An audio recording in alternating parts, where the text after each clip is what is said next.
एक प्रोडक्ट जिसको कभी नहीं भुलाया जा सकता, एक प्रोडक्ट जिसका नाम हमारे बचपन के हर किस्से में आता है, एक प्रोडक्ट जो आज भी मिल जाए तो चेहरे पर हंसी दे जाता है, सुख दुख हर सिचुएशन में हमारा साथी बन जाता है। जी हाँ, मैं बात कर रही हूँ आपकी पसंद, मेरी पसंद, हम सब की पसंद मैगी के बारे में। मैगी एक वो प्रोडक्ट है जिसके साथ में हमारे इमोशंस जुड़े हुए हैं, ना जाने कितनी यादें जुड़ी हुई हैं। पर क्या आप जानते हैं कि मैगी कब, कैसे और क्यों बनाई गई थी? अगर नहीं तो आज की पॉडकास्ट को एंड तक जरूर सुनेगा। Hello everyone, welcome back to our show expert. मैं हूँ आपके साथ आपकी होस्ट जयांशा और आज मैं आपके लिए लेकर आई हूँ हम सब के दिल की धड़कन मैगी की कहानी। तो बिना देर किए आइए शुरू करते हैं।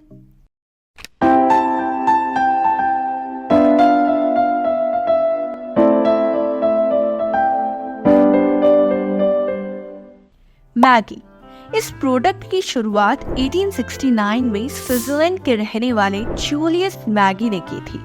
उस वक्त स्विट्जरलैंड में इंडस्ट्रियल डेवलपमेंट का दौर चल रहा था, जिसके दौरान औरतें घर से बाहर जाकर कई कई घंटे तक काम करती थी और वापस घर आकर खाना भी बनाती थी। ऐसे में जूलियस के दिमाग में आइडिया आया कि क्यों ना एक ऐसा प्रोडक्ट बनाया जाए जो बनाने में भी आसान हो और जिसको बनाने के लिए ज्यादा टाइम भी ना लगे। इसके बाद में जूलियस ने थोड़ी रिसर्च की और अपने सरनेम मैगी के नाम से एक कंपनी शुरू करके लोगों को न्यूट्रिशन से भरपूर सूप बेचना शुरू किया। इनके इस प्रोडक्ट को उस समय स्विट्जरलैंड में काफी ज्यादा पसंद किया गया, जिसके बाद में ये और भी कई सारे प्रोडक्ट्स मार्केट में लाए, जिसमें से सबसे ज्यादा चलने वाला प्रोडक्ट था इंस्टेंट नूडल्स। ये इंस्टेंट नूडल्स वाला कॉन्सेप्ट लोगों को काफी पसंद आया, क्योंकि ये 5 मिनट में बनने वाले वो टेस्टी नूडल्स थे जो बनाने में भी आसान थे और जल्दी भी बन जाते थे।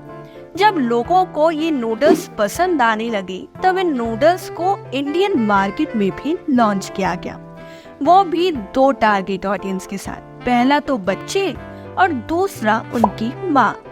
भारत में इस तरह की अद्भुत चीज पहले कभी नहीं खाई जाती थी।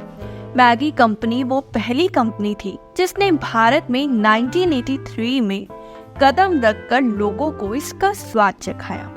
भारत के लोगों के लिए मैगी को अपनाना एक बहुत ही मुश्किल काम था।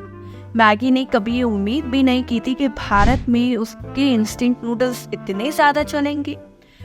ऊपर से मैगी की मुश्किलें तो जब बढ़ी जब मैगी कंपनी के मालिक जूलियस की मौत हो गई। जूलियस की मौत के बाद मैगी कंपनी को काफी ज्यादा लॉस देखना पड़ा। इनकी कंपनी काफी ज्यादा घाटे में जा रही थी।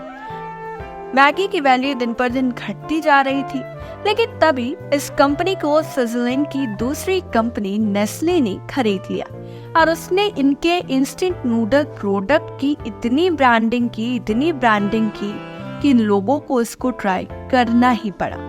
उन्होंने इस प्रोडक्ट की ब्रांडिंग करने के लिए अपनी जान लगा दी थी।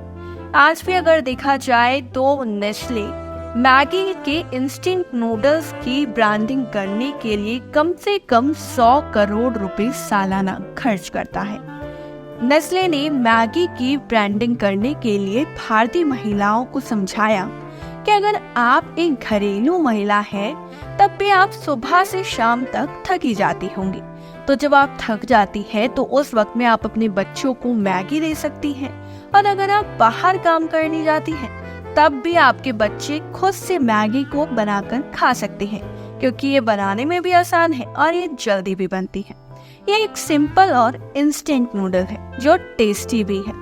इस तरह के एड्स के बाद में महिलाओं ने इसको खरीदना शुरू किया और उन्होंने इतना खरीदा कि धीरे धीरे लोगों को ये पसंद आने लगा और इतना पसंद आया कि ये हर घर का हिस्सा बन गया और लोग इसके इतने आदी हो गए कि जब भी भूख लगती तब सबकी जुबान पर बस एक ही नाम आता, मैगी। मैगी के साथ हम सबकी कई सारी यादें जुड़ी हुई हैं। मिडनाइट क्रेविंग वाली मैगी, स्कूल के लंच वाली मैगी, स्कूल से छुट्टी के बाद वाली मैगी, कुछ स्पेशल हो जाए वो वाली मैगी। ना जाने कितनी बातों में मैगी ने हम सबका साथ दिया है।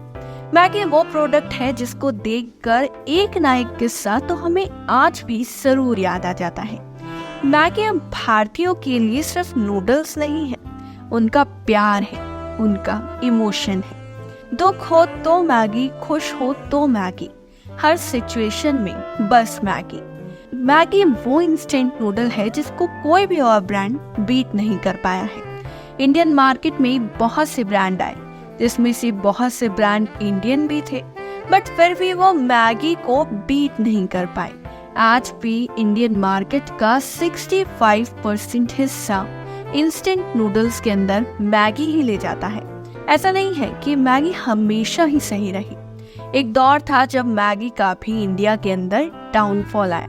जी हाँ, 2015 था वो साल जब पूरे 5 महीने के लिए लोगों ने मैगी को खो दिया था, क्योंकि उत्तर प्रदेश के अंदर एक सर्वे के दौरान मैगी में ज्यादा मात्रा में लेड पाया गया था, जिसके बाद में कई राज्यों में मैगी को बैन कर दिया गया और उसके बाद में पूरे देश में मैगी को खाने पर रोक लगा दी गई। मैगी पर उस समय एक लंबा चौड़ा केस चला था, पर मैगी ने कुछ ही समय में उस केस में खुद को सही साबित किया और केस को जीत लिया, जिसके बाद में इंडियन मार्केट के अंदर मैगी फिर से उतरी और इस बार वो एक नए कैंपेन के साथ आई, जिसका नाम था वी मिस यू टू।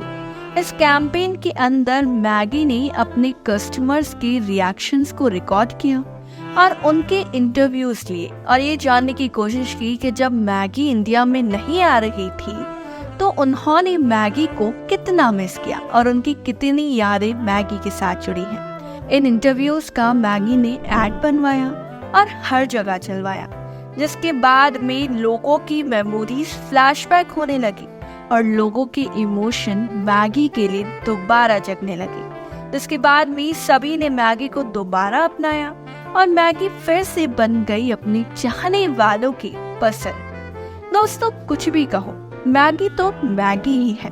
अगर कहीं पर भी इंस्टेंट नूडल की बात होती है तो सबकी जुबान पर आज भी सिर्फ एक ही नाम आता है, वो है मैगी।